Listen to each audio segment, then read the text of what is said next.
10 días antes de la gran cena familiar, escuché a mi amada hija planeando humillarme frente a todos los invitados, declararme demente y echarme de mi propia casa.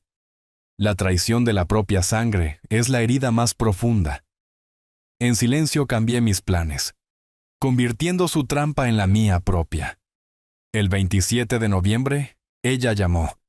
«Papá, ¿dónde estás? Los invitados están esperando». Me reí y le dije, «Mira en mi cajón». Lo que encontró la hizo gritar, y su mundo entero se derrumbó. La justicia es dulce cuando la venganza es tan fría como el cálculo. Antes de continuar, por favor suscríbanse al canal y escriban en los comentarios qué hora es donde están ahora. La cita con el médico terminó 40 minutos antes. Entré en la entrada de mi garaje a las 3:15 en lugar de las 5, apagué el motor y me quedé allí sentado un momento bajo el calor de noviembre. El otoño en esta zona desértica todavía rozaba los 30 grados, con un sol que lo palidecía todo. Me dolían las rodillas por el viaje. 68 años de vida dejan sus marcas. Tomé mis llaves y entré por la puerta lateral, la que da al lavadero, más silenciosa que la principal. Me quité los zapatos por costumbre. Lucía odiaba cuando yo dejaba rastro de polvo por la casa. Su casa ahora, aparentemente, aunque yo aún no lo sabía. Las voces bajaban desde el piso de arriba, desde mi despacho. Primero la risa de Lucía, ese sonido particular que hace cuando está satisfecha consigo misma. Luego el retumbo más profundo de Carlos, palabras que no lograba captar del todo. Me detuve al pie de la escalera, mi mano buscando la barandilla. Roble, sólido. Yo mismo la había restaurado hacía 15 años. La voz de Lucía se escuchó más clara ahora. El doctor Ferran firmó todo. La evaluación confirma demencia progresiva. Para la gran cena familiar, tendremos programada la audiencia de tutela. Mi mano se apretó sobre la madera. La respuesta de Carlos atravesó la casa silenciosa. ¿Y los documentos de transferencia de la casa? Una vez que sea declarado incompetente, tendrás el control total. $680,000. Finalmente podremos pagar mis deudas y empezar de nuevo. La sangre se me fue del rostro. Sentí cómo sucedía, esa ola fría bajando por mi pecho. Lucía habló de nuevo, tan casual como si discutiera sobre el clima.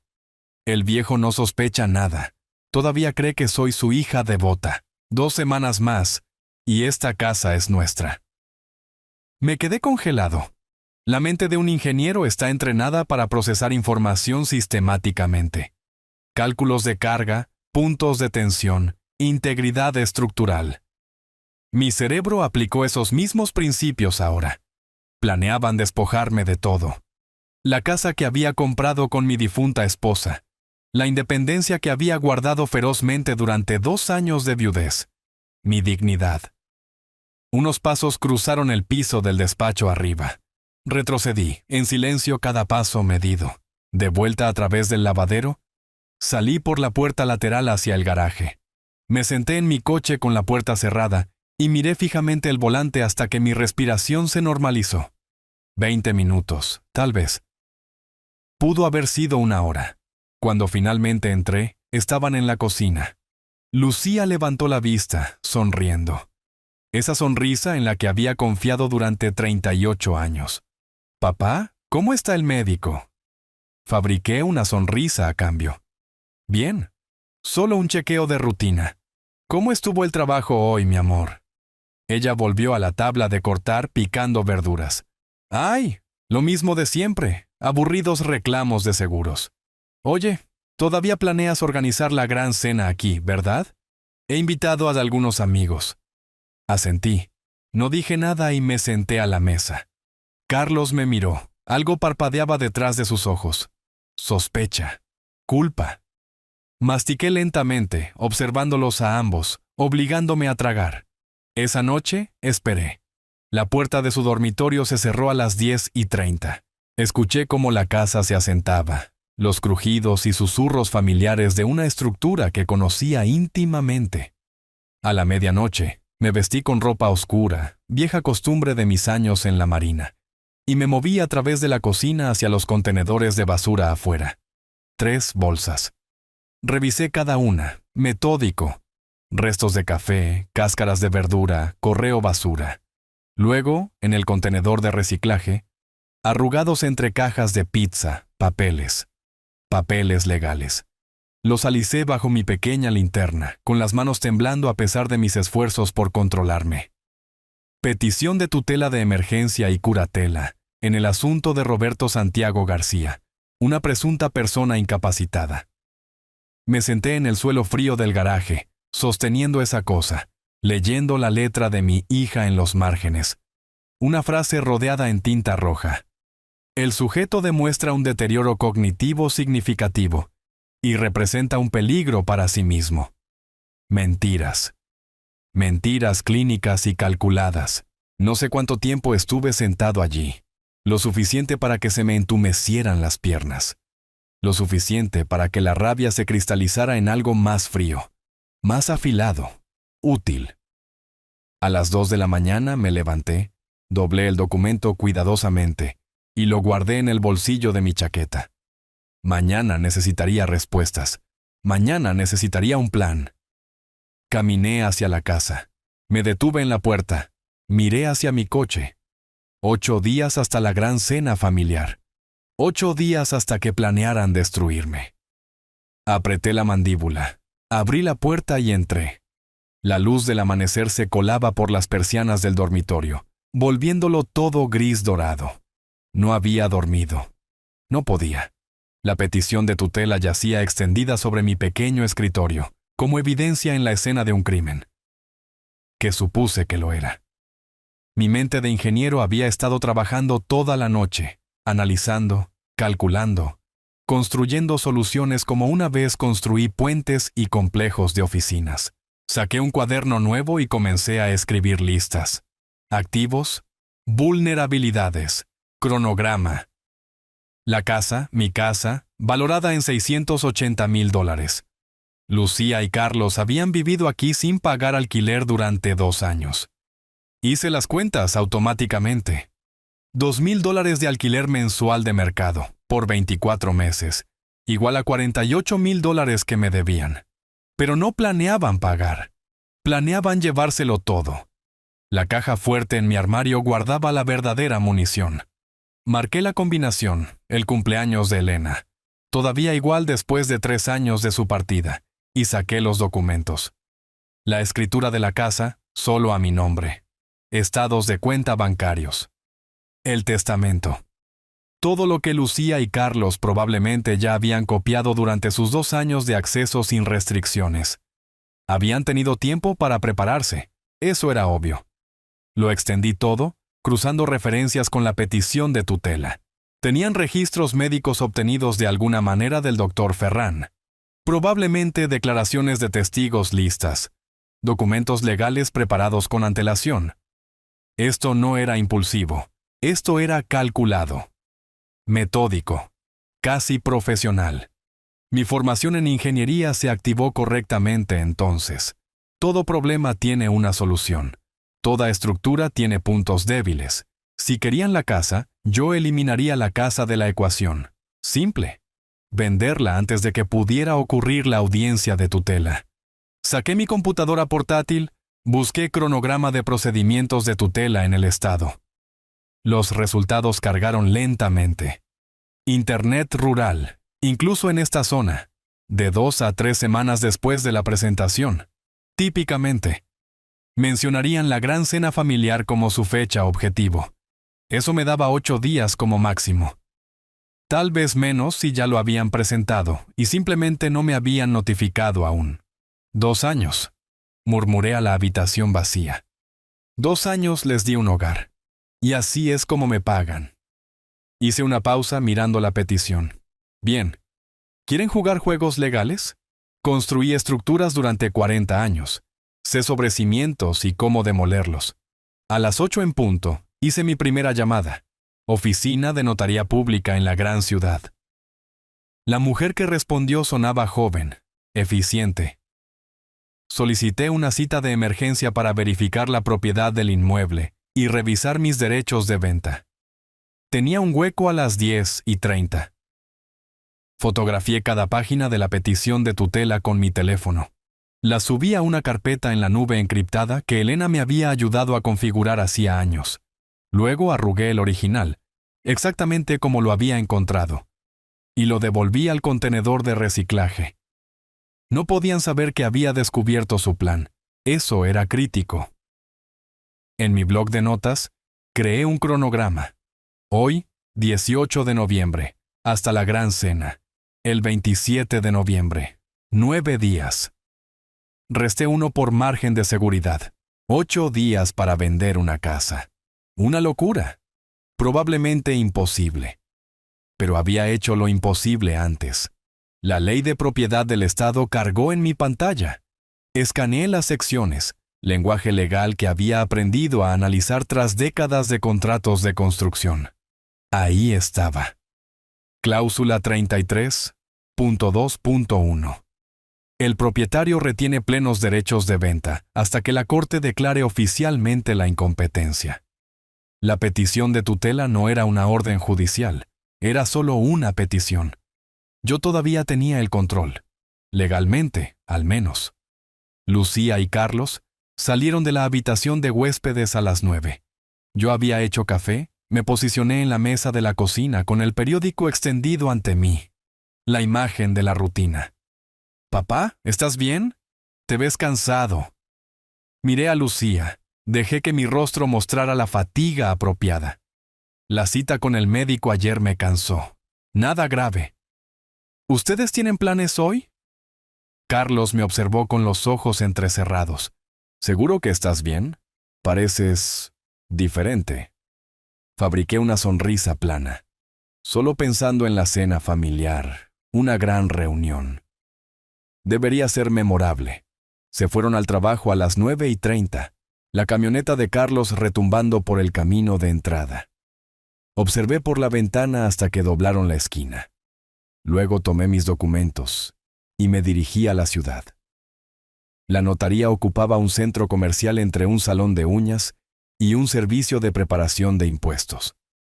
Rebeca Pérez me recibió en una pequeña sala de conferencias, profesional en un traje gris, tal vez de 50 años. Revisó mi escritura con cuidadosa atención. Señor García, esta escritura lo muestra como único propietario. Tiene total derecho a vender. Pero un plazo tan rápido. Ella me miró. ¿Puedo preguntar por qué la urgencia? Elegí mis palabras con cuidado. Digamos que me han enterado de que mi situación de vivienda está a punto de cambiar. Prefiero controlar ese cambio. Su expresión cambió, la preocupación rompiendo la máscara profesional. Si alguien lo está presionando. Nadie me está presionando.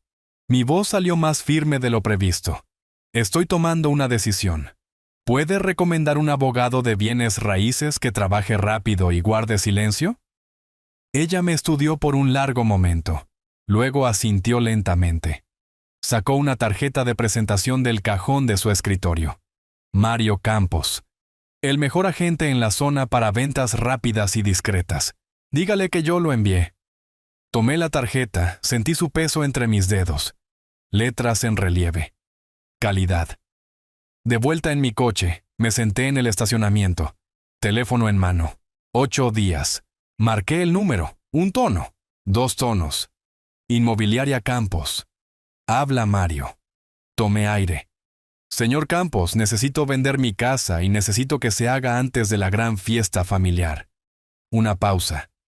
Eso es dentro de 9 días. Mi voz era de acero. Lo sé. ¿Puede hacerlo o no? La voz de Mario aún resonaba en mi cabeza. Puedo tener 3 compradores serios para mañana si el precio es correcto. Mañana. La palabra sabía a posibilidad. Me senté en el estacionamiento fuera del edificio de oficinas de Rebeca Pérez, mirando la tarjeta de presentación que me había dado. Abogada de patrimonio, decía su nota. Alguien que entiende de urgencias. El reloj del tablero marcaba las 3:40. Lucía y Carlos no estarían en casa por 2 horas. Tiempo suficiente. La oficina era pequeña. Segundo piso de una casa antigua reformada. Rebeca me recibió en la sala de conferencias, más joven de lo que esperaba. Tal vez 40 años. Ojos agudos detrás de gafas sin montura. Extendí las fotografías de los documentos de tutela sobre su mesa. Ella leyó en silencio, su expresión oscureciéndose con cada página. Finalmente, levantó la vista. Señor García, este documento afirma que usted tiene demencia avanzada, que deambula por la noche, que olvida comer. Está firmado por un tal doctor Ferrán. ¿Alguna vez vio a este médico? Nunca lo conocí. Las palabras salieron más duras de lo previsto. Pero firmó papeles diciendo que soy incompetente. ¿Cómo es eso legal? No lo es fraude. Ella golpeó la petición. Pero probar eso lleva tiempo. Tiempo que no me están dando. Me incliné hacia adelante. ¿Cuál es mi jugada? ¿Mi jugada legal? Rebeca no dudó. Venda todo. Hoy, mañana a más tardar. Convierta en activos líquidos. Desaparezca la casa de debajo de ellos. Es suya. Usted tiene todo el derecho. Ella fotografió cada página construyendo su propio archivo. Prometió confidencialidad absoluta. Luego me hizo firmar algo. Poder notarial limitado, lo llamó. Póliza de seguro por si Lucía se movía más rápido de lo esperado. Si yo dejaba de estar disponible. La palabra quedó suspendida en el aire entre nosotros. ¿Cuán estrecha es mi ventana?, pregunté. Ella buscó registros de la corte en su computadora portátil. Se desplazó por las presentaciones recientes. No hay petición presentada aún en el sistema judicial. Probablemente están esperando hasta después de la cena familiar para emboscarlo. Me miró por encima de la pantalla. Eso le da tal vez 10 días, máximo. 10 días. Menos de 2 semanas para desmantelar una vida. Llamé a Mario Campos desde la oficina de Rebeca. Lo puse en altavoz. ¿Señor García? Su voz llenó la pequeña habitación. Buen momento. Ya tengo un inversor interesado de otro estado. Comprador en efectivo, quiere un cierre rápido. Pagará el precio completo. $680,000 por la velocidad. ¿Puede estar listo? Rebeca asintió hacia mí. Lo tiene, dije. Envíe los papeles. Firmaré hoy. Su hija vive con usted, ¿correcto? ¿Necesita firmar? La escritura tiene un solo nombre, el mío. Ella no firma nada. Después de la llamada, Rebeca me entregó una carpeta. Todo lo que necesita. Autorización de venta, nuevos números de cuenta, mi línea directa. Mantenga esto oculto. Lo tomé. Sentí su peso. No solo papel, poder. Mi poder. Durante 2 años había sido el viejo confundido en su historia. Ahora estaba reescribiendo el final. Mi siguiente parada fue un banco que nunca había usado antes. El Banco Central. A 2 pueblos de distancia. No mi sucursal habitual, donde Lucía probablemente tenía contactos. El gerente configuró una nueva cuenta corriente. Organizó la transferencia electrónica de los ingresos de la venta. Me aseguré de que el nombre de Lucía no apareciera en ninguna parte. Cuando entré en mi garaje a las 5:15, todo parecía normal. Estacioné en mi lugar habitual. Entré por la puerta principal. Grité. ¡Ya llegué! Como siempre lo hacía. Colgué mis llaves en el mismo gancho. Lucía apareció desde la cocina. «Papá, ¿dónde estabas esta tarde? Intenté llamar». Había ensayado esto. El teléfono se murió. Estuve en la biblioteca. Luego conduje por ahí, pensando en el menú para la cena. ¿Todavía quieres hacer el banquete aquí? Sus hombros se relajaron. Por supuesto. He invitado a los Hernández, a la familia Morales. Tal vez 10 personas en total. No te importa, ¿verdad?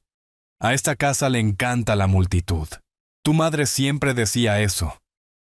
Hice una pausa. Dejé que los recuerdos se sentaran entre nosotros. Hagámoslo una verdadera celebración. Ella sonrió. Se acercó y me abrazó. Lo será, papá. Realmente lo será. Vi la mentira en sus ojos. No dije nada. Esa noche me acosté en la cama, escuchando sus voces ahogadas a través de la pared. Planeando. Siempre planeando. Mi teléfono vibró. Mensaje de Mario Campos. Inspección programada para mañana. 10 de la mañana. Abogado del comprador redactando contratos. Necesitará estar disponible para firmar al mediodía. Escribí de vuelta. Estaré allí. Borré el mensaje. Borré todo el hilo de texto. Miré al techo. Mañana la casa salía al mercado. Mañana todo su plan se desmoronaba.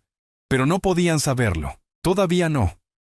Pasos en el pasillo. Lucía. Pasando por mi puerta. Probablemente comprobando si mi luz estaba apagada. Cerré los ojos. Respiré constantemente, regular. Los pasos se detuvieron fuera de mi habitación. Luego continuaron. Mis ojos se abrieron en la oscuridad, jugando a ciegas. Mi alarma no me despertó. Nunca había dormido. Cada hora revisaba mi teléfono. Nada de Mario. Nada de Rebeca. Nada que indicara problemas. A las 7 comenzó a correr la ducha en el baño de Lucía. Rutina matutina normal. El despertador de Carlos zumbando a través de la pared. Todo ordinario.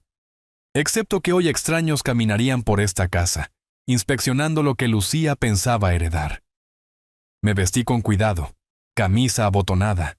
Pantalones decentes. No demasiado formal. No sospechoso. Solo un hombre con recados matutinos. Necesitaba haberme ido antes de las 10. En la cocina preparé el desayuno. Tostadas, huevos, café. Lucía bajó a las 7:30, ya revisando su teléfono. Buenos días, mi amor. Grandes planes hoy. Ella apenas levantó la vista. Trabajo hasta las 3, luego compras para la cena. ¿Y tú? Recados en el pueblo, tal vez almorzar con un viejo colega de la firma. Unté mantequilla en mi tostada lentamente. ¿Tomás Bravo? ¿Te acuerdas de Tomás? Trabajamos juntos en el proyecto de la Torre Henderson. Ajá. Ella no estaba escuchando. A las 9:40 me reuní con Mario Campos en una cafetería a 3 cuadras de la casa. El inspector estaba sentado con él. Un tipo de mediana edad con un portapapeles. Comportamiento profesional. Entregué la llave de mi casa, revisé la lista de verificación de inspección, firmé acuerdos preliminares. Al comprador le encanta el vecindario, dijo Mario. El trato es sólido, está motivado. Bien. Vi al inspector dirigirse hacia su camioneta, hacia mi hogar. Manténgalo en silencio. Siempre lo hago. Al mediodía me senté en la oficina de Mario firmando los documentos finales. Acuerdo de compra. Formularios de divulgación, autorización de transferencia, declaración de cierre. $680,000. Fecha de cierre, 25 de noviembre. El día antes de la gran cena. Transferencia electrónica a mi nueva cuenta del Banco Central. Mario me miró a través de su escritorio. ¿Estás seguro de este tiempo? Completamente seguro. Cada firma se sentía como un golpe contra el plan de Lucía. En el banco, el gerente procesó los detalles de mi transferencia. Me ayudó a abrir una caja de seguridad. Moví mi efectivo de emergencia de la vieja caja en el banco anterior. También deposité algo que había creado anoche, un testamento falso, escrito en mi vieja máquina de escribir, papel manchado de café, firma deliberadamente temblorosa que había practicado hasta que parecía auténtica. Dejo todo mi patrimonio, incluyendo la casa y todos los activos, a mi amada hija Lucía. Fechado hace 3 años. Colocado prominentemente en la caja fuerte de mi casa donde ella lo encontraría.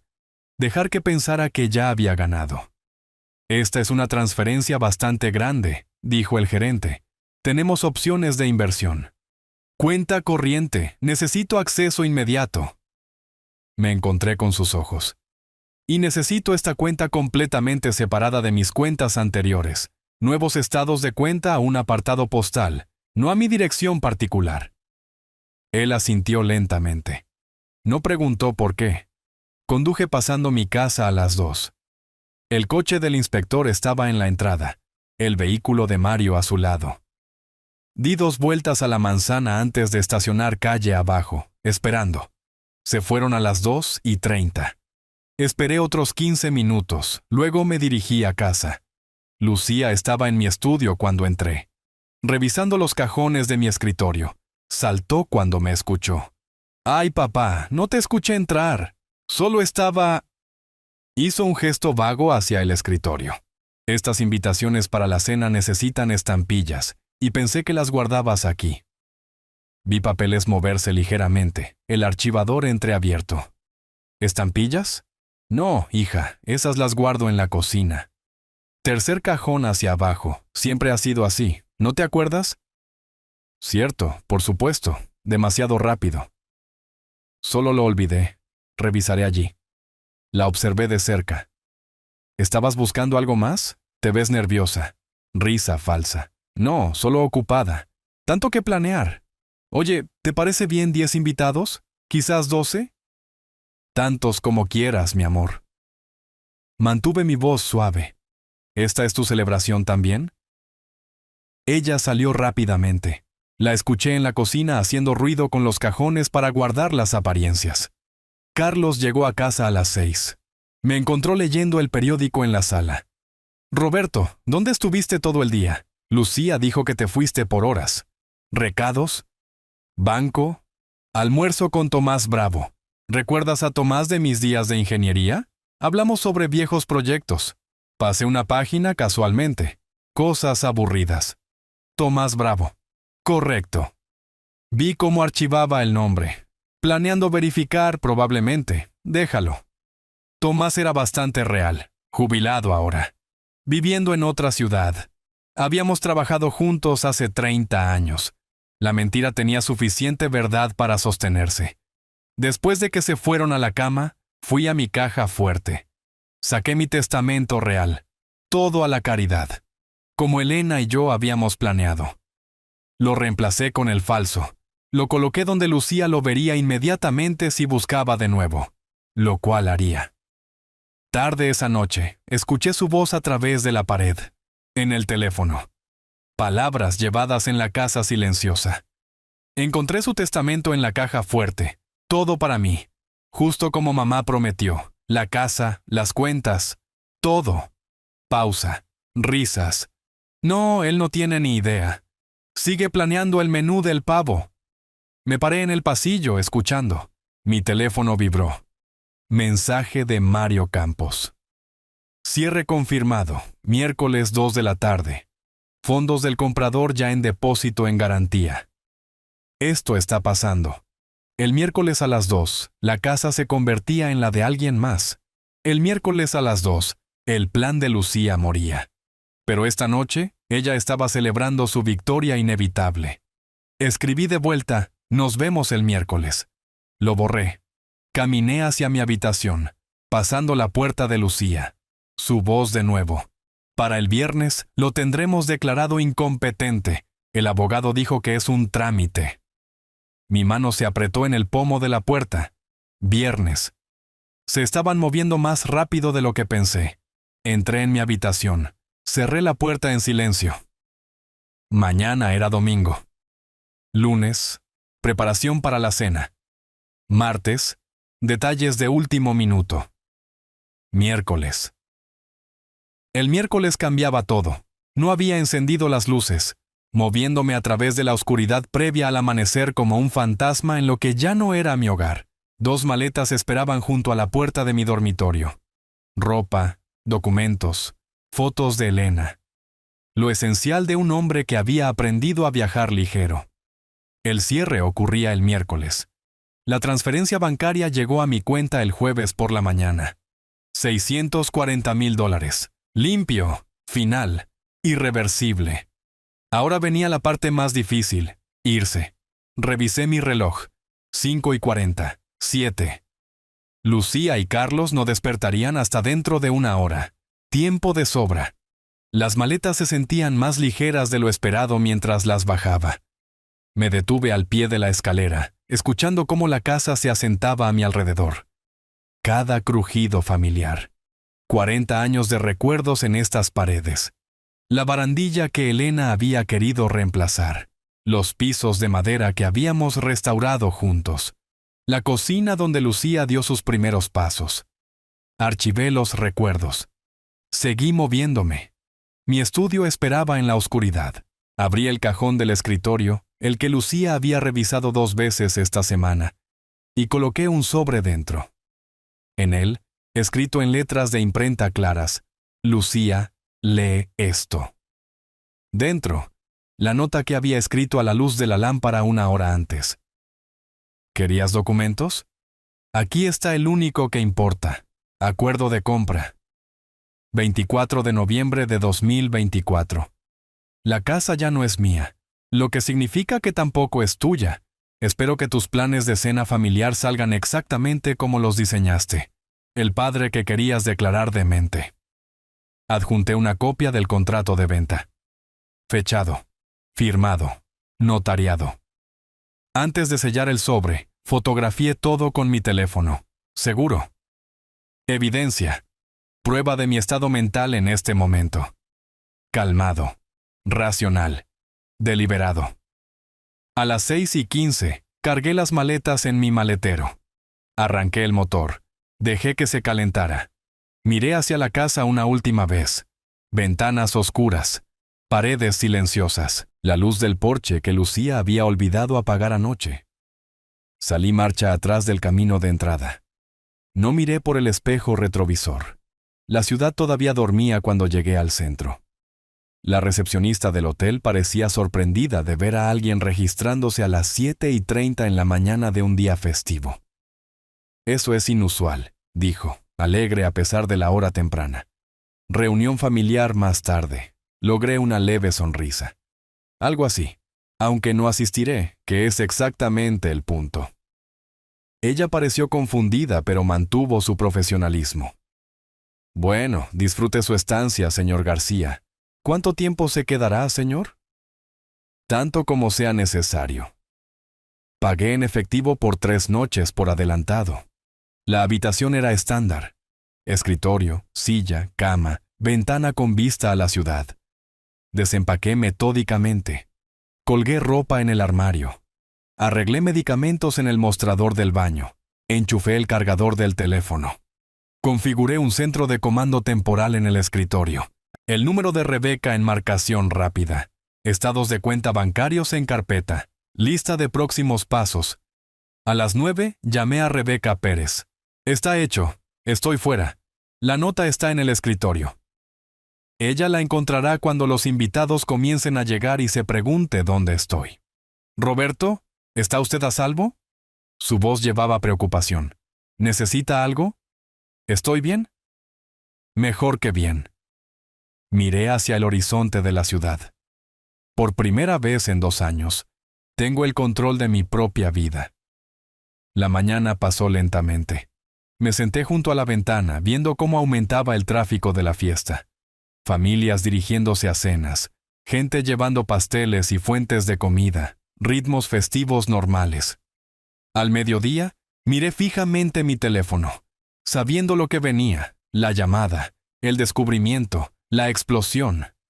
Una parte de mí quería apagarlo, desaparecer por completo, pero no, necesitaba escucharlo. Necesitaba escuchar el momento en que ella se diera cuenta de que todo por lo que había conspirado se había desvanecido. Mi dedo se mantuvo sobre el botón de encendido. Luego se retiró. Déjalo sonar. Deja que entre en pánico. Deja que entienda cómo se siente la traición desde el otro lado. A las 2:03, el teléfono se iluminó. Móvil de Lucía. Dejé que sonara 4 veces antes de contestar. Papá, ¿dónde estás? Falsas dulzuras. Tensión por debajo. Los invitados están aquí. Los Hernández acaban de llegar. Todos preguntan por ti. Estoy exactamente donde necesito estar, Lucía, lejos de ti. Su voz se elevó, el pánico arrastrándose. ¿Qué, papá? Esto no es gracioso. Prometiste que estarías aquí. Tenemos el pavo. Tenemos... La corté. Revisa el cajón de mi escritorio, arriba a la derecha. Hay un sobre con tu nombre. Léelo. Entonces entenderás exactamente dónde están las cosas. Cajón del escritorio. ¿De qué estás? Ruido de fondo. Carlos haciendo preguntas. Invitados murmurando. Mantuve el teléfono alejado de mi oído, escuchando sus pasos. Ella estaba caminando. Podía notarlo por el ritmo de su respiración, el ruido de fondo cambiando. Pasos sobre madera dura. Mi estudio. Imaginé su mano alcanzando el cajón, abriéndolo. El crujido del papel. Había encontrado el sobre. Papá, hay algo aquí con mi nombre. ¿Qué es esto? Su voz incierta ahora. La falsa dulzura rompiéndose. Cerré los ojos. Ábrelo, Lucía. Lee cada palabra. Silencio. El sonido de papel rasgándose. Luego nada. 5 segundos. 10. Los conté. A los 15 segundos escuché que se le cortaba la respiración. A los 20, un sonido que podría ser un jadeo o un sollozo. A los 25 su voz regresó. Apenas un susurro. No, esto no puede. Luego más fuerte, más agudo. Carlos, ven aquí ahora. Alejé el teléfono de mi oído. Incluso a distancia la escuché gritando. Sostuve el teléfono lejos. Incluso a distancia, la voz de Lucía destrozaba el altavoz. 24 de noviembre. Lo vendió, 24 de noviembre, mientras estábamos. Sus palabras se disolvieron en sonidos incoherentes. Acerqué el teléfono de nuevo.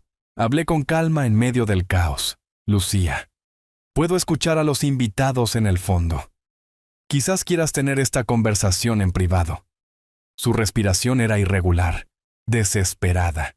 No puedes hacer esto, no puedes simplemente. Luego la voz de Carlos, aguda. Dame el teléfono, Lucía, dame. Sonidos de forcejeo. Carlos se puso al teléfono. ¡Roberto! Agresivo, casi un grito. ¿Qué demonios hiciste? Lucía está hablando de una venta. Esto es una locura. Puse el teléfono en altavoz. Posicioné mi tableta cerca. Inicié la grabación de notas de voz, capturando todo. Lo que hice fue proteger mis activos de ladrones. La casa se vendió el miércoles. Cierre de depósito. El dinero está en mi cuenta. Se acabó. ¿Se acabó? ¿Crees que no puedes simplemente? Puedo. Lo hice. ¿Y Carlos? Estoy grabando esta conversación, así que elige tus próximas palabras con cuidado. Una pausa. Luego rabia apenas controlada. Fuiste manipulado. Alguien se aprovechó de ti. Podemos probar que no estabas en tu sano juicio. Casi me reí. Sonido amargo. ¿En serio? Porque tengo evaluaciones psiquiátricas de 3 médicos separados, confirmando perfecta función cognitiva. Fechadas la semana pasada. ¿Cuántos médicos tienes tú diciendo lo contrario? Ah, cierto, 1. Que nunca me examinó realmente. El doctor Ferran, ¿no era así? ¿Dónde estás ahora mismo? Necesitamos manejar esto cara a cara, como hombres. ¿Como hombres? ¿Te refieres a como el hombre que planeó hacerme declarar demente? ¿O como el hombre que falsificó documentos médicos?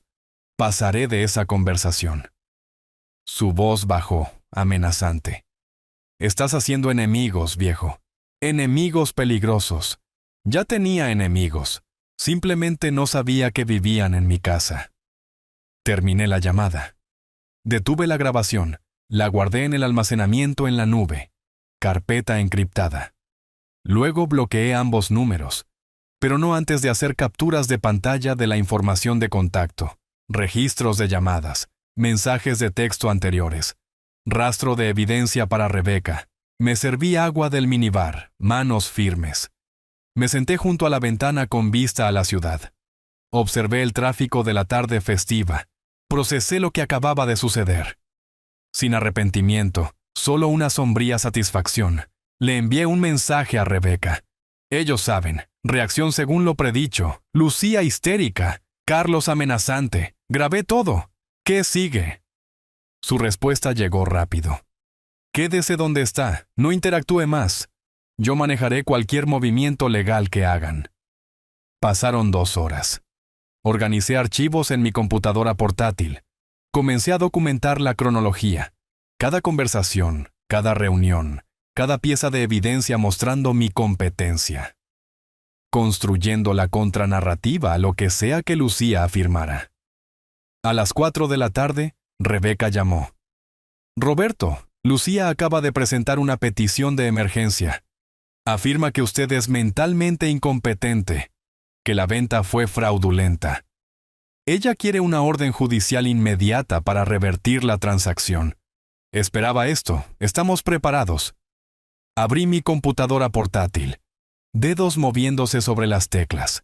¿Qué tenemos? Las evaluaciones psiquiátricas. Las grabaciones. Prueba de su complot de tutela. Su voz era sombría pero confiada. Tenemos todo lo que necesitamos. Pero ella está jugando a la víctima, hija obediente tratando de proteger a un padre confundido. Algunos jueces responden a esa narrativa. Entonces mostrémosles la verdad, la petición de tutela que ella planeaba presentar. Los registros médicos falsos, los 2 años de vivienda gratuita mientras conspiraban para robar todo. Eso no es una hija obediente. Eso es una estafadora. Exactamente lo que planeaba argumentar. Pero, Roberto, esto se pone más feo antes de mejorar. Ella está luchando por su supervivencia ahora. La gente hace cosas desesperadas cuando está acorralada. Que lo intente. Terminé de ser la víctima de nadie. El sol se estaba poniendo cuando mi teléfono zumbó. Número desconocido. Dudé. Luego respondí. La voz de Lucía. Completamente diferente ahora. Sin lágrimas, sin histeria. Veneno puro. ¿Crees que eres inteligente? ¿Crees que esto se acabó? Probaré que eres incompetente. Probaré que fuiste manipulado. Y cuando lo haga, todo se revierte a tu patrimonio, el cual yo controlo como tu tutora. Solo retrasaste lo inevitable, viejo, y lo hiciste mucho peor para ti mismo. Nos vemos en la corte, Lucía. Te arrepentirás de esto, te lo prometo. Colgué. Bloqueé el número desconocido, pero sus palabras resonaron en la tranquila habitación del hotel. La noche se asentó sobre la ciudad. Me paré en la ventana, viendo las luces de la ciudad encenderse. Mi teléfono yacía en silencio sobre el escritorio. Todos los números hostiles bloqueados. Pero sabía que estaban ahí afuera, planeando. Lucía con su petición de emergencia. Carlos con sus amenazas. Abrí mi computadora portátil. Comencé a escribir un relato detallado de los últimos 10 días. Cada conversación, cada documento, cada movimiento que hicieron, todo lo que contrarresté. Rebeca necesitaba munición para el lunes. Escribí constantemente, metódicamente. Pasaron 2 horas. 3. A las 9 de la noche, llegó un correo electrónico de Rebeca. Documentos de descubrimiento adjuntos. La petición de Lucía afirma que usted mostró confusión, pérdida de memoria, incapacidad para manejar finanzas durante 6 meses. Ella tiene declaraciones de testigos. Carlos, naturalmente, y alguien llamado Dr. Ferran. Leí las mentiras, cada una más descarada que la anterior. Respondí. Tengo grabaciones probando lo contrario, y evidencia de que el Dr. Ferran nunca me examinó. Envíame tu estrategia para el lunes. Presioné enviar. Seguí escribiendo. Afuera, la noche de fiesta envolvía la ciudad. Familias terminando cenas, viendo fútbol, compartiendo gratitud. Escribí mi verdad en la oscuridad. La verdadera batalla comenzaba el lunes. Pero esta noche, construí mi arsenal. Diciembre trajo cielos grises y verdades más frías. Me senté en mi habitación de hotel, ahora extendida a tarifa mensual, revisando el último correo electrónico de Rebeca. La audiencia del lunes había ido bien. El juez Herrera denegó la petición de emergencia de Lucía. No encontró evidencia inmediata de incompetencia. Pero Lucía no había terminado. Había contratado a Marcos Vega, un abogado conocido por tácticas agresivas y ética cuestionable. El correo electrónico de Rebeca delineaba su nueva estrategia.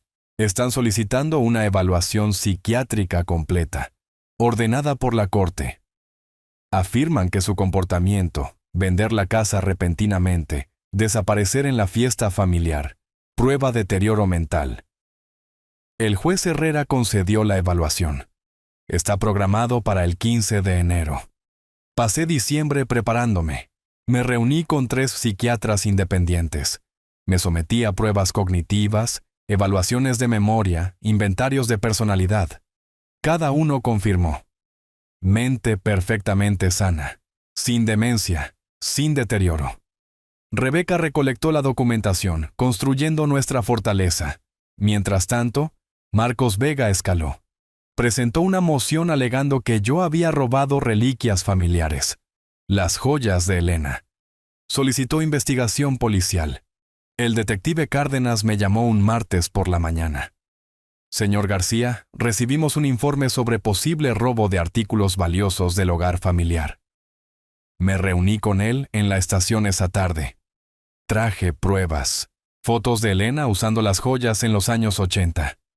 Regalos de boda que yo había comprado. Pólizas de seguro a mi nombre. Recibos que mostraban $8,000 gastados en 1985. El testamento mostrando que los artículos me fueron dejados a mí. Cárdenas revisó todo. Cerró su cuaderno. Señor García, esto es bastante completo. ¿Por qué ella alegaría robo? Sí, porque está desesperada. La estafa de la tutela falló. La casa se fue. Ahora está intentando cargos criminales. No funcionará. Caso cerrado en 48 horas. No ocurrió ningún robo. El 15 de enero llegó frío y claro. Me presenté en el Tribunal del Condado para la evaluación psiquiátrica ordenada por la Corte. La doctora Sara Molina, la experta designada por el tribunal, realizó una evaluación de 6 horas en una sala de examen estéril. Señor García, su hija afirma que usted vendió su casa impulsivamente sin entender las consecuencias. Guíeme a través de su proceso de toma de decisiones. Respondí con la precisión de un ingeniero. No hubo nada impulsivo en ello. El 17 de noviembre, descubrí a mi hija y mi yerno, planeando hacerme declarar incompetente a través de documentos médicos fraudulentos. Verifiqué mis derechos legales, consulté a un abogado y ejecuté una venta legal de mi propiedad. Eso no es confusión, eso es autopreservación. Usted grabó conversaciones sin su conocimiento. Algunos podrían llamar a eso comportamiento paranoico. Yo lo llamo recolección de evidencia. Cuando alguien conspira para despojarlo de sus derechos, la documentación no es paranoia. Es necesidad. Cada grabación que hice fue legal bajo la ley de consentimiento de una parte del Estado. Ella tomó notas. ¿Y se sintió lo suficientemente amenazado como para abandonar su hogar permanentemente? Me sentí lo suficientemente traicionado como para quitarle su arma. La casa era su objetivo. La eliminé. La 22 de enero. El informe de la doctora Molina presentado ante el tribunal. Me senté con Rebeca en su oficina mientras ella leía en voz alta. El sujeto demuestra una función cognitiva superior para su edad. Acciones recientes, venta de propiedad, reubicación, muestran una clara planificación racional. Sin evidencia de demencia, confusión o deterioro. La capacidad de toma de decisiones del sujeto está completamente intacta. Rebeca levantó la vista sonriendo. Roberto, esto es una completa vindicación. El informe de Molina destruye su caso. El juez Herrera desestimará, sin duda. Bien, ahora presentamos nuestra contrademanda. Quiero compensación por 2 años de ellos viviendo gratis en mi casa. Quiero daños por difamación, informes policiales falsos, angustia emocional. Ella vaciló. Eso es agresivo. ¿Está seguro de que quiere? La interrumpí. Intentaron robar mi vida, ahora pagan por ello, literalmente. La audiencia llegó rápidamente. El juez Herrera se sentó detrás de su estrado, leyendo el veredicto con obvia impaciencia. Después de revisar la evaluación integral de la doctora Molina, este tribunal no encuentra evidencia de incompetencia mental. Las acciones del señor García, aunque quizás inusuales, fueron respuestas racionales a amenazas percibidas. La moción del peticionario es denegada. Caso desestimado. Marcos Vega se puso de pie. Su señoría, solicitamos... El juez Herrera levantó la mano.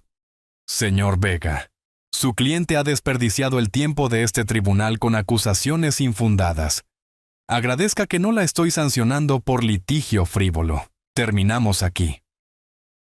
En el pasillo después, Rebeca abrió su maletín, Me mostró el probable próximo movimiento de Lucía, demanda, alegando que yo me había explotado financieramente a mí mismo. Teoría legal creativa. Me reí, amargo, frío. Ella no sabe cuándo parar. La gente rara vez lo sabe cuando está perdiendo todo. Saqué mi teléfono. Reproduje la grabación del 17 de noviembre. La voz de Lucía. El viejo no sospecha nada. Rebeca escuchó, su rostro endureciéndose. Eso es conspiración para cometer fraude. Podemos presentar una referencia criminal. Hazlo. No más defensa. Solo ofensiva ahora. Salí del tribunal al frío de enero. La desestimación del juez debería haberse sentido como victoria. En cambio, se sintió como intermedio. Mi teléfono zumbó. Número desconocido. Señor García, soy la oficial Linda Martínez, policía de la ciudad. Recibimos un informe de que usted ha estado haciendo llamadas amenazantes a Lucía Torres. Ella ha solicitado una orden de restricción. Necesitamos que venga a la estación para interrogarlo. Dejé de caminar. Me paré en los escalones del tribunal. Oficial, no he contactado a Lucía desde la gran cena familiar. Puedo probarlo. Registros telefónicos, declaraciones de testigos. Aún necesito que venga hoy, si es posible. Cerré los ojos. Lucía no estaba solo desesperada. Estaba quemando la tierra. Cada vía legal bloqueada. Así que ahora, informes policiales falsos, órdenes de restricción, evidencia fabricada. Le envié un mensaje a Rebeca. Presentaron reclamo falso de acoso. La policía quiere declaración. Su respuesta llegó al instante. No vaya solo. Me encontraré con usted allí en 30 minutos. Y Roberto, es hora de destruirlos completamente. Miré ese mensaje. Hora de destruirlos. Sí, lo era. La oficial Martínez nos llevó a la sala de entrevistas. Paredes blancas estériles, mesa de metal, equipo de grabación. Rebeca dejó su maletín con calma deliberada. Me senté frente a Martínez, manos cruzadas. Señor García, comenzó Martínez. Lucía Torres afirma que usted la ha llamado 17 veces en las últimas 2 semanas. Dejó mensajes de voz con amenazas. Ella está solicitando una orden de restricción de emergencia. Rebeca deslizó papel sobre la mesa antes de que yo pudiera hablar. Oficial, aquí están los registros telefónicos del señor García de la compañía telefónica. 0 llamadas a Lucía Torres o Carlos Torres desde el 27 de noviembre. 0 mensajes de texto. 0 contacto de cualquier tipo. Martínez estudió los registros. Su expresión cambió. De escepticismo profesional a irritación burocrática. Alguien estaba perdiendo su tiempo. La señorita Torres afirma 17 llamadas. Estos registros muestran 0. Ella nos dio fechas específicas. 8, 9, 12 de enero. Su teléfono no contactó su número una sola vez. La voz de Rebeca era hielo profesional. Porque sus afirmaciones son fabricadas. Esta es la tercera acusación falsa contra mi cliente. Robo, acoso y anteriormente incompetencia mental. Hay un patrón aquí. Martínez me miró. Señor García, es libre de irse, y para que conste, odio cuando la gente desperdicia recursos del departamento en venganzas personales. La investigación colapsó en horas. Las imágenes de seguridad del hotel mostraron que nunca salí de la ciudad durante las supuestas visitas amenazantes. El gerente del hotel confirmó mi paradero.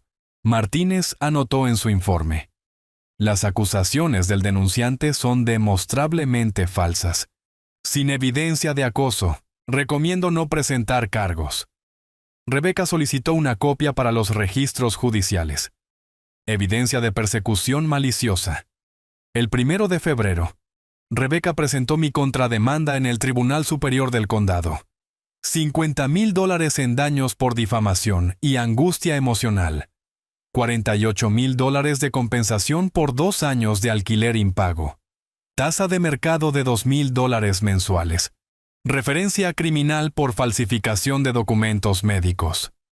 Carlos entró en pánico cuando fue notificado. Me llamó directamente, evitando abogados. Roberto, seamos razonables. Ambos cometimos errores. Vendiste la casa. Bien, eso está hecho. Pero esta demanda nos llevará a la bancarrota. $20,000. Eso es todo lo que tenemos. Tómalo y terminemos con esto. Grabé la llamada. Todo lo que tienen. Eso es interesante, Carlos. Porque hace 2 meses pensabas que tendría $680,000. Mi casa, mi dinero, mi vida. Ahora me estás ofreciendo $20,000 como si fuera un favor. Estábamos equivocados, ¿de acuerdo? ¿Es eso lo que quieres escuchar? Estábamos equivocados. ¿No? Lo que quiero es exactamente lo que estoy obteniendo. Justicia. Nos vemos en la corte. 15 de marzo. La audiencia. La jueza Sonia Montero presidió, revisando la evidencia que yo había reunido durante meses. Cronología en cartulina mostrando el complot de 2 años. Documentos autenticados probando la falsificación. Grabaciones demostrando premeditación. Informes psiquiátricos confirmando mi competencia. Señor García, he revisado su evidencia, dijo la jueza Montero. 2 años de vivienda gratuita mientras planeaban defraudarlo de su propiedad. Documentos médicos fabricados. Informes policiales falsos. Este tribunal encuentra la conducta de los demandados atroz. Marcos Vega intentó defenderse. Su señoría, mis clientes estaban preocupados por el bienestar del señor García. La jueza Montero lo cortó. Consejero, sus clientes falsificaron la firma de un médico. Eso no es preocupación, eso es fraude. Fraude potencialmente criminal. Rebeca presentó nuestro caso sistemáticamente. Su señoría, los demandados explotaron la generosidad del señor García. Vivieron sin pagar alquiler, valor de mercado 2,000 mensuales, 24 meses, $48,000. Luego intentaron robar su activo principal a través de una tutela fraudulenta. Buscamos compensación más daños. La compensación está claramente justificada. Señor García, ¿usted proporcionó vivienda, servicios públicos, apoyo durante 2 años? Me puse de pie, voz clara. Sí, su señoría. Porque Lucía es mi hija. Pensé que estaba ayudando a la familia. No sabía que estaba albergando ladrones. La jueza Montero entregó el veredicto. Sentencia a favor del demandante Roberto García. Demandados Lucía Torres y Carlos Torres responsables conjunta y solidariamente. $48,000 de alquiler impago. $50,000 de daños por angustia emocional. Total, $98,000. Adicionalmente, estoy remitiendo los documentos médicos falsificados al fiscal de distrito para investigación criminal. Se levanta la sesión. Lucía se puso de pie temblando. Su señoría, no podemos... No tenemos... Entonces arreglarán un plan de pago o enfrentarán cobranzas. Deberían haber considerado eso antes de cometer fraude. Siguiente caso. En el pasillo del tribunal, Rebeca y yo nos paramos junto a la ventana. A través del vidrio, Lucía y Carlos discutían, silenciosos detrás de la barrera. Pero el lenguaje corporal gritaba, Carlos gesticulando salvajemente, Lucía llorando. Marcos Vega alejándose, lavándose las manos de ellos. Se declararán en bancarrota, dijo Rebeca. No verá esos $98,000. No necesito el dinero, necesitaba que perdieran completamente, y lo han hecho. Ella estudió mi rostro. Sabe que esto los destruye, su crédito, su reputación, su matrimonio, probablemente. Observé a Lucía a través del vidrio. Ellos intentaron destruirme primero. Solo lo hicieron en silencio, con sonrisas y formularios médicos. Yo lo hice legalmente, en tribunal abierto. La diferencia es que yo gané. Afuera, el viento de marzo llevaba los últimos rastros del invierno. Me paré en los escalones donde, meses atrás, había recibido esa llamada sobre los cargos falsos de acoso. Ahora, sentencia en mano. $98,000 que Lucía y Carlos no tenían. Rebeca tocó mi brazo. Ganó, completamente. Pero Roberto, no han terminado de ser su problema. Procedimientos de bancarrota, posibles cargos criminales por la falsificación, estarán en el sistema por años. Estará conectado a este desastre por... Mi teléfono zumbó. Mensaje de texto de número desconocido. Foto adjunta. La casa de Lucía y Carlos. Cartel de "Se vende" en el patio. Mensaje abajo. Perdimos nuestro hogar. Perdimos todo. Espero que estés feliz. Esto no ha terminado. Se lo mostré a Rebeca. Ella frunció el ceño. Eso suena como una amenaza. Deberíamos... Borré el mensaje. Que amenacen, que pataleen. No les queda nada con qué herirme. Soy libre. Están enterrados. Eso es suficiente. Comencé a bajar los escalones del tribunal. Detrás de mí, Rebeca llamó. ¿A dónde va? No me volví. A encontrar una casa, en las montañas rojas tal vez, en algún lugar pacífico, en algún lugar lejos de gente que miente con sonrisas. Llegué al último escalón, seguí caminando. La guerra estaba ganada. Hora de construir algo nuevo. Abril llegó con brutal claridad. Me senté en mi alquiler en las montañas, modesto de un dormitorio, vistas a la montaña, refugio temporal, mientras buscaba un hogar permanente. Leyendo la presentación de bancarrota que Rebeca reenvió. Lucía y Carlos. Capítulo 7. Pasivos totales, $340,000. Activos, virtualmente nada. La sentencia de $98,000 que gané se sentaba sobre su pila de deudas como una corona sobre ruinas. Correo de Rebeca. Descargarán la mayor parte. Podría recuperar 10 centavos por dólar. Tal vez menos. ¿Quiere objetar la presentación? Escribí de vuelta, no, déjalos ahogarse. El dinero nunca había sido el punto.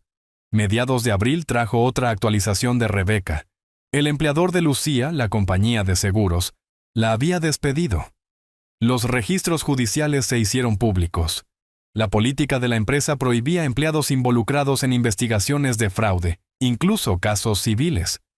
Lucía solicitó desempleo. Denegado. El despido fue por causa justificada. A principios de mayo, el negocio de consultoría de Carlos colapsó. Los clientes descubrieron su historial judicial a través de una búsqueda de registros públicos. Contratos cancelados. Su perfil profesional mostraba buscando oportunidades. Código para desempleado. El investigador de Rebeca informó que estaban 3 meses atrasados en el alquiler del apartamento.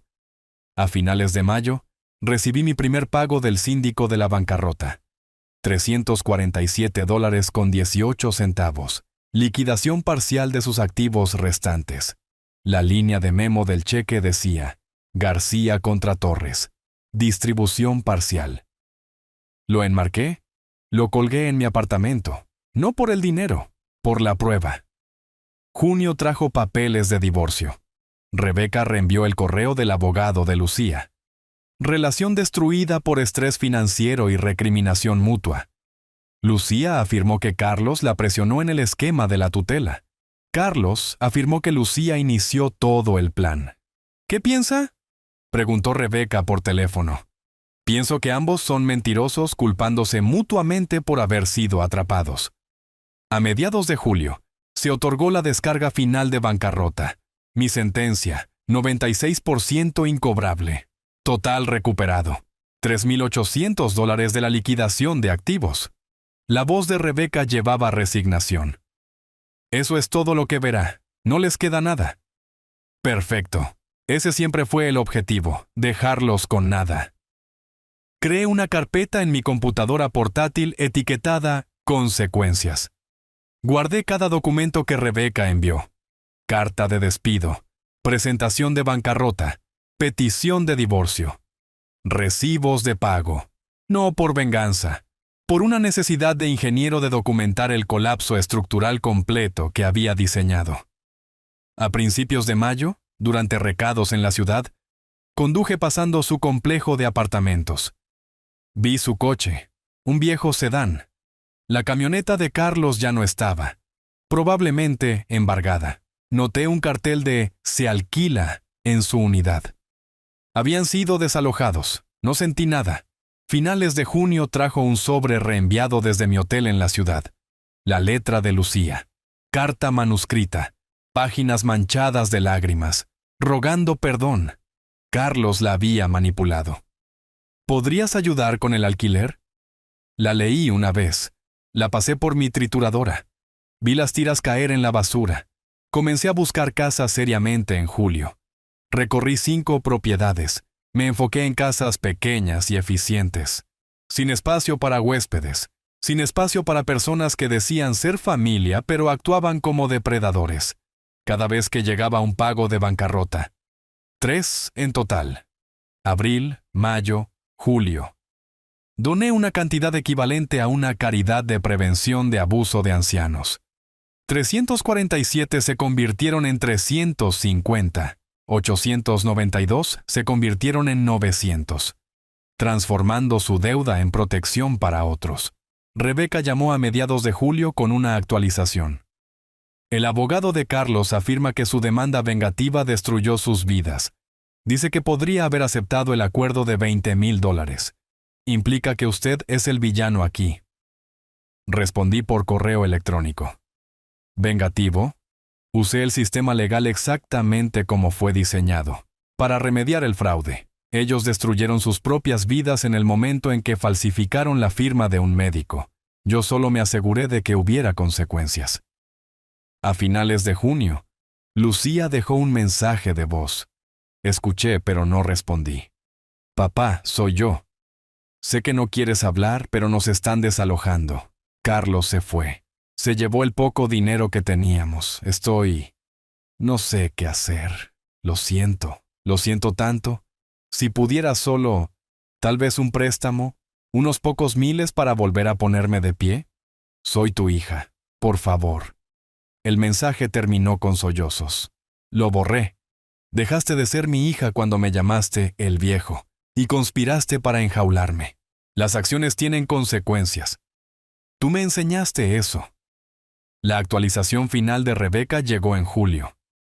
La descarga de bancarrota es final. Lucía se quedó con su coche, un sedán de 15 años. Único activo exento. Carlos no se quedó con nada. Están oficialmente divorciados. Ella se mudó a otra ciudad, trabajando en ventas minoristas.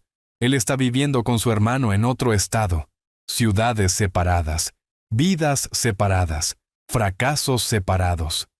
Suena satisfecho. Sueno terminado. Hay una diferencia. Llegó un mensaje de texto de un número desconocido. Lucía desde un teléfono nuevo. Papá, veo que estás en las montañas. Busqué registros de propiedad. ¿Estás comprando una casa? Después de todo, obtienes un nuevo comienzo y yo estoy trabajando en ventas, viviendo en un estudio, enterrada en deudas que no se descargarán por años. ¿Cómo es eso justo? Lo leí 2 veces. Comencé a escribir una respuesta. Me detuve. Borré el borrador. Bloqueé el número. ¿Justo? ¿Ella quería discutir lo que es justo? Justo eran 40 años de proveer. Justo era abrir mi hogar por 2 años. Justo era confiar en mi hija. Ella apostó a mi muerte o incapacidad. Perdió. Ahora vivía con las consecuencias. Eso no era injusto. Eso era aritmética. Tarde en la noche de julio, me senté en el pequeño balcón de mi alquiler, viendo la puesta de sol pintar las rocas rojas en colores imposibles. Mi teléfono mostraba 3 números bloqueados. Lucía intentando diferentes teléfonos para contactarme. Cada bloqueo se sentía como cerrar una puerta. Puerta final. Permanente. Mi computadora portátil mostraba un listado de propiedad. Casa de 2 dormitorios.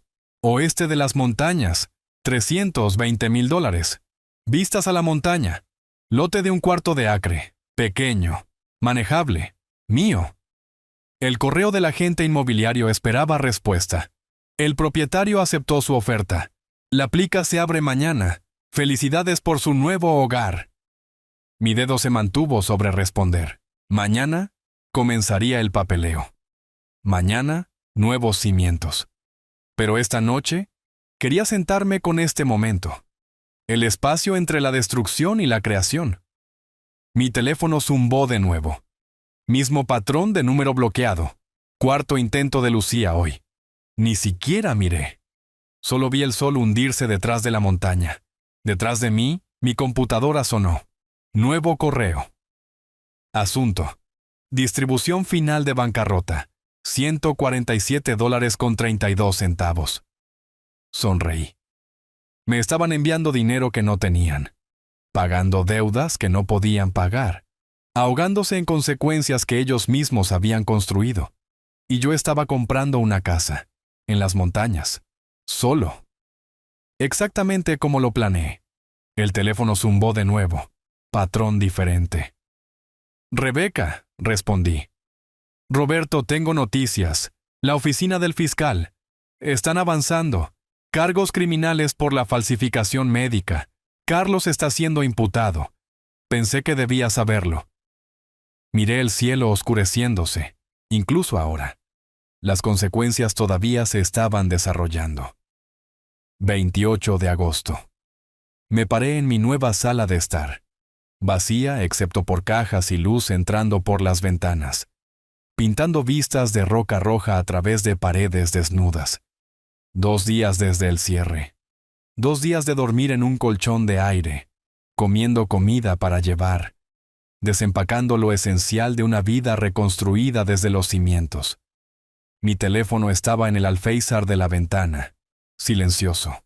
Por una vez, sin números bloqueados esta mañana, sin intentos desesperados de Lucía. Tal vez finalmente había aceptado la distancia permanente. Entonces vibró.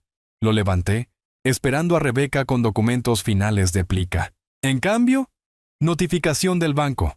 Transferencia recibida. $2,400. De Lucía Torres. Memo. Pago final. Vendí coche. Por favor, perdóname. Miré fijamente la notificación. No sentí nada. Transferí el dinero a la prevención de abuso de ancianos en minutos. Llegó un mensaje de texto de número desconocido. Lucía, otro teléfono nuevo más. Papá, envié todo lo que tengo. $2,400. Vendí mi coche. Estoy tomando el autobús al trabajo ahora. Yo solo... Necesito que sepas. Lo siento. ¿Podemos hablar? ¿Por favor? Lo leí. No respondí. Hice captura de pantalla. Se lo envié a Rebeca con el mensaje. Documenta esto. Evidencia de intentos continuos de contacto. La tarde trajo entrega de muebles, piezas simples, construcción de calidad, todo elegido para la comodidad de una persona. Dirigí a los encargados de la mudanza, arreglé mi dormitorio, configuré una pequeña oficina, creé un espacio que era enteramente mío, sin habitación de huéspedes, sin alojamiento para la familia, solo mi santuario. Por la noche, me senté en la terraza trasera viendo la puesta de sol sobre las rocas rojas. El teléfono zumbó. Otro mensaje de Lucía. Veo que leíste mi mensaje. Sé que lo hiciste. Solo una conversación. Conduciré hasta allá. Por favor, papá. Soy tu hija. Mi pulgar se mantuvo sobre el botón de bloquear contacto. Lo presioné. Luego fui a la configuración del teléfono. Bloqueé todos los números desconocidos. Creé una lista blanca. Rebeca, médico, compañías de servicios públicos, contratistas. Todos los demás. Silencio. Luego eliminé el contacto de Lucía por completo. Nombre desaparecido. Números desaparecidos. Borrado. Llamé a Rebeca esa mañana. Ella envió $2,400. Vendió su coche. Escribió, por favor perdóname en la línea de Memo. La voz de Rebeca fue suave. Roberto, ese es un sacrificio significativo. Ella está trabajando en ventas. No tiene coche ahora. Probablemente caminando o en autobús al trabajo. Tal vez ella está genuinamente... La corté. Genuinamente arrepentida de haber sido atrapada. Genuinamente arrepentida de haber perdido. No genuinamente arrepentida de haberlo intentado. Lo estoy donando a la prevención de abuso, que proteja a alguien más. ¿Estás seguro? Última oportunidad para construir un puente. Ya no estoy en el negocio de los puentes. Construyo muros ahora, muros fuertes. El chico de la entrega de muebles estaba alegre, armando mi sofá. Lindo lugar. ¿Se retira aquí? ¿Familia cerca? Acomodé los cojines. Retirándome, sí. Familia, no. Solo yo. Vida en solitario. Libertad, ¿verdad? Nadie diciéndole qué hacer. Logré una leve sonrisa. Exactamente. Nadie tomando lo que es mío tampoco. Al atardecer, parado en mi terraza, leí el mensaje de Lucía, en voz alta para mí mismo. Soy tu hija. Tiempo presente. Como si eso fuera todavía verdad. Como si firmar documentos médicos falsos, tramar una tutela, robar 2 años de mi vida, como si nada de eso cortara la relación permanentemente. Eliminé el contacto. Eras mi hija. Tiempo pasado. Elegiste terminar eso. Solo estoy honrando tu elección. Rebeca llamó esa noche. Roberto, la imputación de Carlos llegó. 2 cargos. Falsificación. Intento de fraude. Juicio probablemente la próxima primavera. Lucía podría ser llamada como testigo. ¿Asistirá? No, no necesito verlo esposado. El sistema legal lo está manejando. Terminé de verlo sufrir. No estoy interesado en su dolor, solo en mi paz. Así que esto realmente se acabó. ¿Está cerrando este capítulo? Lo cerré cuando bloqueé su número final. Ahora solo estoy viviendo el epílogo. Desempaqué cajas metódicamente, ropa en el armario, platos en la cocina, fotos de Elena en la repisa, pero ninguna foto de Lucía. La había eliminado de la narrativa de mi vida, visual y emocionalmente. Configuré mi oficina en casa. Computadora portátil en el escritorio frente a la vista de la ventana. Archivos organizados. El número de Rebeca en marcación rápida. Documentos legales en caja fuerte a prueba de fuego. Manteniendo la estructura. Manteniendo el control.